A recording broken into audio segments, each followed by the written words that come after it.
একবার সাহাবী হযরত জাবের দয়াল নবীজি সাল্লাল্লাহু আলাইহি ওয়াসাল্লামকে দাওয়াত করলেন। নবীজি সাহাবীর দাওয়াত কবুল করলেন। হযরত জাবের খুশিতে আত্মহারা হয়ে বাড়িতে চলে গেলেন। বাড়িতে গিয়ে স্ত্রীকে খোঁজ খবরটা দিলেন আর মেহমানদারির জন্য প্রস্তুতি নিতে লাগলেন। বড় ছেলে আব্দুল্লাহকে নিয়ে খাসি জবাই করে অন্য কাজে যখন হযরত জাবের ঘর থেকে বাইরে গেলেন, ইতিমধ্যেই হযরত জাবেরের ছোট ছেলে ঘুম থেকে উঠে খাসি তালাশ করতে লাগলো।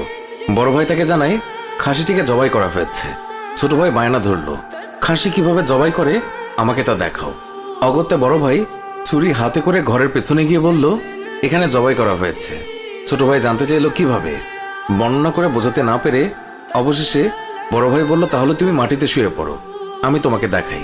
ছোট ভাই মাটিতে শোয়ার পর বড় ভাই তার গলায় ছুরি চালিয়ে জবাই করার নমুনা দেখাতে গিয়ে ছোট ভাইকে সত্যি সত্যি জবাই করে ফেলল।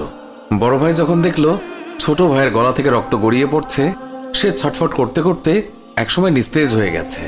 তখন বুঝলো ব্যাপারটি কি ঘটেছে। আতঙ্কিত হয়ে সে নিকটবর্তী খেজুর গাছের চূড়ায় উঠে আত্মগোপন করে রইল।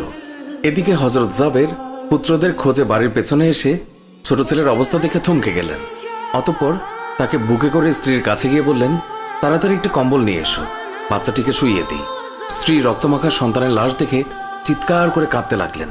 কিন্তু স্বামী হযরত জাবের তাকে সান্ত্বনা দিয়ে বললেন, আজ আমাদের শোক প্রকাশ করার দিন নয়, আজ দুঃখ দেখলে নবীজিও দুঃখিত হবেন।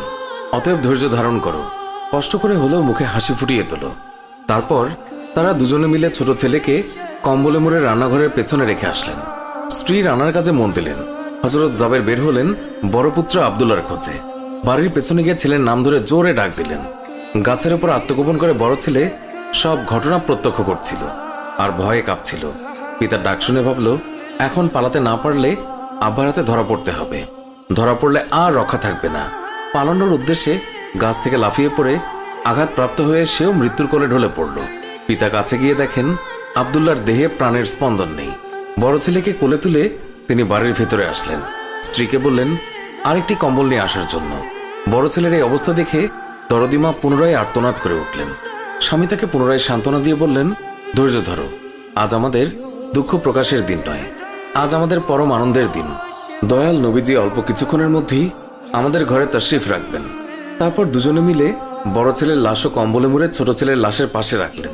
স্বামী স্ত্রী তাদের চোখের পানি মুছে মুখে হাসি ফুটিয়ে তুললেন। হযরত জাবের বাড়ির সামনে দাঁড়িয়ে নবীজির আগমনের অপেক্ষা করতে লাগলেন। অল্পক্ষণের মধ্যে নবীজিকে উটের পিঠে করে আসতে দেখা গেল। হযরত জাবের আনন্দে আত্মহারা হয়ে দৌড়ে গিয়ে স্ত্রীকে নবীজির আগমনের সংবাদ দিলেন এবং পুনরায় তিনি দৌড়ে নবীজির সামনে চলে এলেন। নবীজির উটের কাছে গিয়ে তাকে বাড়ি পর্যন্ত এগিয়ে আনলেন। নবীজি জাবেরের ঘরের সামনে উট থামিয়ে তার ডান পা মোবারক মাটিতে রাখলেন, বাম পা মোবারক এখনো নামাতে বাকি। এই সময় জিবরাইল আলাইহিস সালাম আল্লাহর পক্ষ থেকে নির্দেশ নিয়ে তিনি উৎসাহিত হয়ে বললেন, ইয়া রাসূলুল্লাহ, আল্লাহ আপনাকে জাবেরের ছেলেদের সঙ্গে নিয়ে খানা খেতে বলেছেন। অতঃপর নবীজি সাল্লাল্লাহু আলাইহি ওয়াসাল্লাম সাহাবায়ে কেরামকে নিয়ে জাবেরের ঘরে তাশরিফ রাখলেন। তাদের সামনে হযরত জাবের দস্তরখানা বিছিয়ে দিলেন। তার স্ত্রী খাবার বেড়ে দিলেন আর তিনি সেগুলো এনে মেহমানদের সামনে হাজির করলেন। তারপর তিনি নবীজিকে আরজ করলেন, ইয়া রাসূলুল্লাহ, দয়া করে খানা শুরু করুন। নবীজি বললেন, হে জাবের, তোমার ছেলেরা কোথায়? তাদেরকে ডাকো। হযরত জাবের বললেন, ইয়া হাবিবুল্লাহ, আপনি দয়া করে খেয়ে নিন, ছেলেদেরকে আমি পরে ডাকবো। আল্লাহর রাসূল পুনরায় বললেন, তোমার ছেলেদেরকে ডেকে নিয়ে এসো, তাদেরকে সাথে নিয়ে খানা খাবো। হযরত জাবের ও তার স্ত্রী হাত জোর করে পুনরায় আরজ করলেন, ইয়া রাসূলুল্লাহ, আপনি খানা খেয়ে নিন, আমরা তাদেরকে ডেকে দিচ্ছি। তখন নবীজি বললেন, হে জাবের, এই মাত্র জিবরাইল ফেরেশতা আমাকে আল্লাহর নির্দেশ জানিয়ে গেলেন আমি যেন তোমার ছেলেদের সঙ্গে নিয়ে খানা খাই। নবীজির এই কথা শুনে হযরত জাবের এবং তার স্ত্রী আর ধৈর্য ধরে রাখতে পারলেন না। তারা চিৎকার করে কেঁদে কেঁদে সমস্ত ঘটনা খুলে বললেন। তখন নবীজি হযরত জাবেরকে বললেন, তোমার ছেলেদের কাছে গিয়ে বলো আল্লাহর নবী তাদেরকে ডাকছেন। হযরত জাবের নবীজির নির্দেশ মোতাবেক ছেলেদের লাশের সামনে গিয়ে তা বললেন। সঙ্গে সঙ্গেই তারা দুইজন আল্লাহু আকবার বলে উঠে নবীজির কাছে তারা দৌড়ে চলে গেল। অতঃপর নবীজি সাল্লাল্লাহু আলাইহি ওয়াসাল্লাম আল্লাহর নির্দেশ মোতাবেক হযরত জাবেরের দুই সন্তানকে নিয়ে খানা খেলেন। সুবহানাল্লাহ।